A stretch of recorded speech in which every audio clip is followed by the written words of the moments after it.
Welcome to Hot Button Hashtags. My name is Matt. My video production has been way down lately. I know that. I'm aware of it. I think what I'm going to do is I'm going to turn this chunk of wood into a wand. So that'll be fun to watch. Huh. Actually, it is. If you've never seen a lathe video, they're awesome.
Now we got the wand made, and I'm a mess, which is just exactly how things are supposed to be. That's how you know the world is right.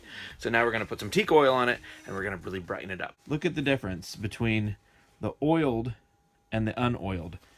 It was pretty before, but good grief, look at how that grain just pops out of there. Okay, I can already tell that as it dries further, this is going to split a little bit more. This won't be a wand I sell. Although this is one of the coolest ones I've made so far. I love it when things like this happen, when you get these little surprises, these little hollow bits in the blank that you didn't know were there. It doesn't ruin the piece at all. It gives the piece more personality. It's not a disaster. It's not a tragedy. It didn't go wrong. It went right in a way that I couldn't have even planned. But that's how I make my wands. I'm going to put a link to my Etsy store in the description. So if you're interested, each of my wands gets a little story written up about it, like a history of. Thanks for watching.